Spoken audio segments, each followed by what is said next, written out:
How's it going, boys? Back in another video. Hope you guys are doing well. I know I am. And so today's video, I got a banger for you guys. We're going to be covering TBC pre-raid BIS for Holy/Disc and Shadow Priest.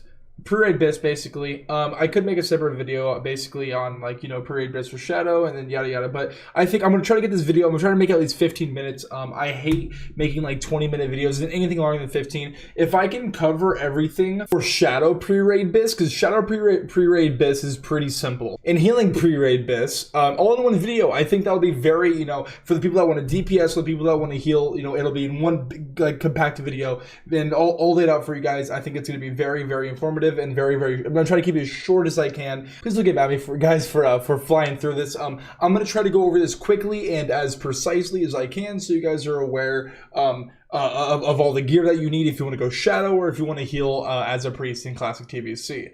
I will be covering everything that you need, the professions that you need. I also have another video that covers every profession for every single class.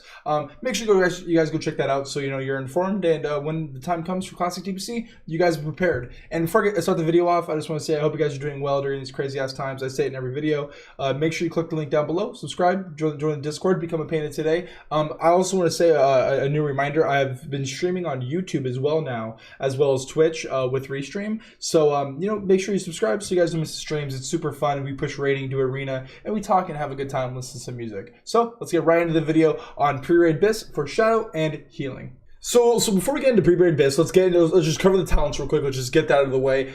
Talents. So everything you guys see on the screen, I'll have the title up above, but Holy/Disc, which is healing, will be on the left side of the screen, and Shadow will be on the right side of the screen. On the left side of the screen, you see Holy, you see Disc, right? That's the kind of healing path that you're gonna go for.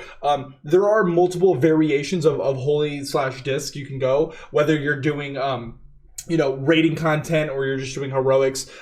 It all depends on your guys' comp. If you already have a priest that has improved divine spirit, you know, but for the most part, on the left side, this is the main spec you're going to want to go with. And on the right side, that is your main, basically, cookie cutter fucking Shadow spec build you're going to go for. You see it or focus on the left side, you take that as Shadow so you can get the fat crits. And yeah, that's basically for talents. I'll give you guys a second to look at it and we'll move over to gear. So normally when I do these pre-raid BIS videos, I cover like three options that you have, right? You know, hardest to get versus like medium and like lowest hardest to get, right? Usually I do that, but in this video we're just gonna be covering two. I'm just gonna be covering two. So let's get right into gear. So we're gonna start off with helmet. So for helmet for healing, you're gonna need the White Man Hood, which is tethering. It's a tethering BOE, and for Shadow, you're gonna need the Spell Strike Hood, which is also from tethering BOE. So moving right along, we'll move to next. So the Cartridge Medallion for healing. It's literally a quest in Netherstorm called Shutting Down Manaforge Aura, and it's cool how one of your best necks that are better than all the other necks for pre-raid BIS is literally from a quest. You know, certain classes have it like that, like Shamans. You know, they have a leather pants that they get from you know, Bladejed's Mountains from killing ogres, right? It's a leather pants. There's a lot of quests like that it's obviously crazy how good the gear is from these certain quests. Another neck you can go for is the Swampstone Necklace, which is a heroic underbog, but just don't even go for this, honestly. There's no point, but it is an option that you can go for. Just go do the quest.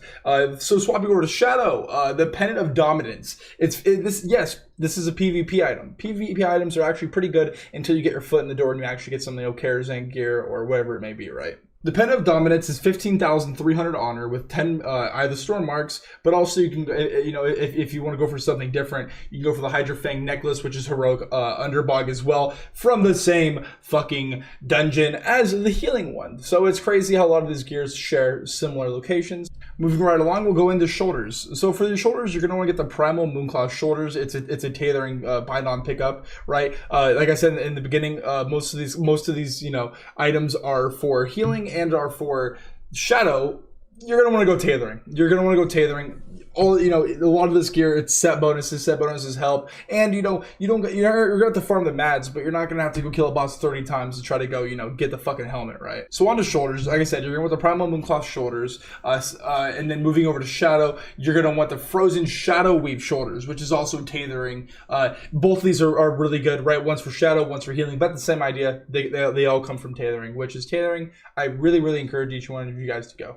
So on to backs for healing, you're going to want the life-giving cloak. This is a BOE world drop, and I understand not everybody is going to be able to get this, but honestly, usually I sway away from like BOE world drops because I feel like they're going to be worth a lot of gold. I have come to the conclusion that a lot of you guys are going to have a fuck ton of fucking gold from Classic. So here it is, boys, the life-giving cloak. It's a BOE world drop. It might cost a lot. I don't really know. It might, we'll see when the time comes. But if you don't want to try to get a BOE world drop, the Avian Cloak of Feathers, which is from SH Talon King Icus.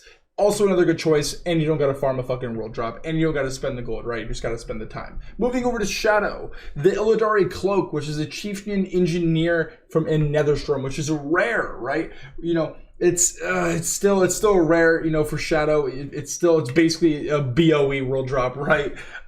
Moving right along though, the Cloak of Black Void. This is what I recommend you getting if you're gonna go Shadow and you need a bag, because it's tailoring. Again, it's tailoring, and you can just craft it yourself, or you could buy it on the auction house. It is bind on equip, so you can buy this on the auction house. But I recommend for healing, you just go for you just go for the Avian Cloak of Feathers, which is just, Shattered Halls, Talon King, which is easy. And for Shadow, I recommend you go for the Cloak of Black Void, because you can craft it yourself.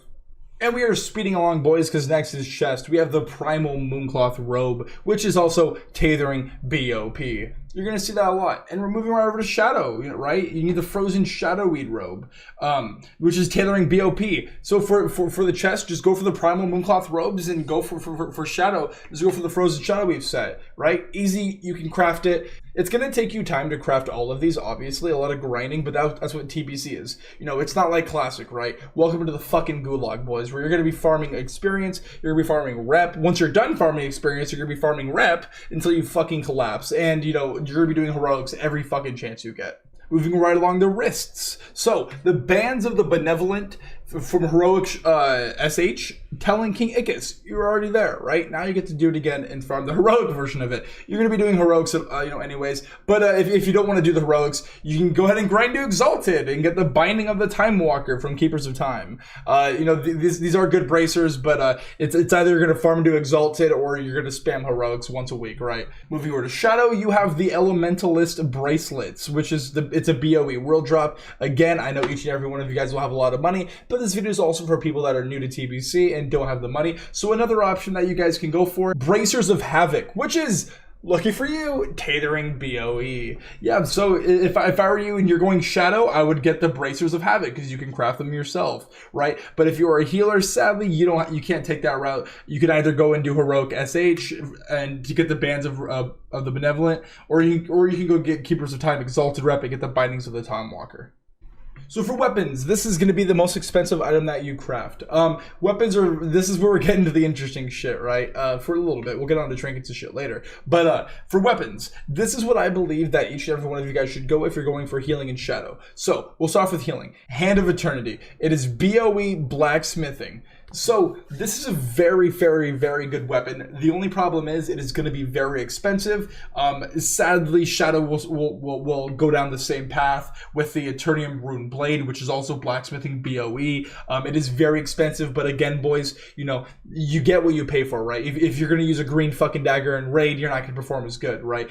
All of this will be worth it, and you will see your fucking damage pump, because god damn it, Shadow does some fucking damage in TBC. And for the offhand, for healing, you're going to want to go for the Windcaller's Orb, which is Cenarian Expedition. You just got to get to Exalted, you know, or you can go for the Tears of Heaven, which is 25 Badge of Justices. Personally, if you want my opinion, only go for the Windcaller's Orb for Cenarian Expedition rep if you want to get the mount. Moving over to wands, for healing, you're going to want the Soul Wand of the Eldor. You get it from Shadow Labs Ambassador Helma, or you can also get the Calming Sport Raid, which is a normal, SP from Rockmar the Crackler. Both of these wands are good, but if you want my opinion, go for the Slabs one. You're going to be getting lower city rep anyways, so you might as well get the wand while you're there. Moving over to Shadow ranged, you're going to need the Flawless Wand, which is a BOE world drop, again, or you can go for the Illidari Rod of Discipline, which is Subdue the Subduer in SMV Quest. For Shadow, if you need a wand, just get the SMV Quest. It's fucking easy, and it's one of the best ones. Next on our list is hands. So the hands you're going to want to get for Holy is the Hallowed Hand Grips, which is from Shatterhalled Warchief Kargath Blade Fist. Just get these hands; they're the best ones. Honestly, there's really no comparison. Just get those hands for Holy. You could also go for the Prismatic Mittens of Mending, which is from Bot. You know, Botanica Commander Serenus. The only reason that I would even think of going for the Prismatic Mittens of Mending is because you're going to be in bot anyways to get a trinket. That's also pretty fucking good, but it's totally your guys' call. Moving over to the Shadow Hands, you want to go for the Tempest Touch, which is from a COT quest. You know, Return to Enduramu. By the way, I will have all the quest and how to do the quest down in the description of the video. So if you guys, find an item and you don't know where the quest is at, I got you. Down in the description, you will find a link to show you how to do it and how to get it. Moving right along, let's go to belt. Belt for healing. You're with the Primal Mooncloth Belt, BOP tailoring. Not even going to cover a second one of this because, it's, again, tailoring. Dude, get it. If I can force you guys getting tailoring, you guys will be way better off. So go ahead and get the Primal Mooncloth Belt. It's the best one out of all of the healing belts, so you might as well get that. Moving right over to Shadows, same fucking story. You want the Girdle of Ruination for your Shadow Belt. Both of them are very good. If you want to go for a cheaper option, though, on Shadow, go for the Unyielding Girdle, which is another tailoring BOE. That is another option, a little bit cheaper, but you get what you pay. For pants, for healing, you're going to want to get the Pontifex Kilt, sorry if I ruined that, which is, it's just from Heroic SV Warlord Calithresh. Those are some fucking good pants, but also if you have the gold, you can get the Chemai's Cerulean Skirt, which is a BOE world drop for healing. Moving over to Shadow, Spell Strike Pants, boom, you're good to go. Spell Strike Pants if you want to go Shadow. Tailoring BOE. Again, tailoring, here to save the day one more time. Moving on to feet for healing. Boots of the Pioas. I can't even pronounce that, but it's okay. But it's from Heroic Mech. Heroic Mech's nice. Dude, you're going to be there for some other stuff anyways, and so you might as well try to get the boots if you can, because you're going to be doing Heroics out of the ass, so you might as well try to, get the boots of Pioas while you're in Mech anyways. Moving over to Shadow. Frozen Shadow Weave Boots, tailoring BOP. As you see again, tailoring saves the day again with boots, right? Moving along a little bit more, you can go for the rings. Ring of the Fabled Hope, which is from Heroic Underbog, Black Stalker. Rings is where it gets kind of spicy. If you want my genuine opinion, what you guys should go for the Celestial Jewel for healing. Go for the Celestial Jewel Ring, which is, it's just from a quest, and then go for the Band of Hollows, which is just 25 Badge of Justices. That's what I would go for healing. For Shadow, I would go for Ashen's Gift, which is, again, it's Scenario and Expedition. Only if you want to farm Exalted, but if not, my own opinion for Shadow would go for the Seal of Exorcist, 50 Spirit Shards. You go at where like Lower City is and shit like that, and you have to make sure the Horde captures it, and then you just do dungeons and you get Spirit Shards. You need 50 Spirit Shards for that, or you can go for the Asheron's Gift. Right? It's one or the other. Honestly, both are good. I would just get both of them. Honestly, for Shadow, go for the Ashen's Gift and the Seal of Exorcist. Trinkets, boys. This is where shit gets very fucking interesting. So, for healing, these are, my opinion, the two best ones you should go for healing. You want to go for Essence of the Martyr, which is a 41 Badge of Justices, which is doing Heroics or doing like Karazhan shit. And then Bangle of the Endless Blessings, which is from Botanica. Like I said earlier, you're going to be in Botanica farming a piece of gear, so you might as well try to get this. In my opinion, these are the best two trinkets. There's also a Darkmoon Fair card. Don't forget about that. There's also Darkmoon Fair card, but I believe that these two are better than the Darkmoon Fair card. Moving over to Shadow, the trinkets that you're going to go for is the Darkmoon card if you can afford it. Darkmoon card Crusade from the Blessings deck. But the main one you're going to go for is the Icon of Silver Crescent. Warlocks and other casters are going to go for this one. It's 40 Badge of Justices. These are the two ones you're going to go for as Shadow. The Darkmoon card if you can afford it, and the Silver's Crest. Those are the two ones that you're going to want. So that basically covers everything, boys. We covered Shadow and we covered healing in one video, and we covered the talents. I'm going to make a separate video covering like keybinds and stuff and like macros. I think that'll be fun. So, make sure you guys subscribe. I hope you guys enjoyed the video. Hopefully it wasn't too long. I know. But I try to make these as informative and as accurate as I possibly can. So I'll see you guys in the next video. Make sure you click the link down in the description. Subscribe, join the Panda Squad, and I'll see you guys in my next live stream. Love each and every one of you, and be safe. Peace.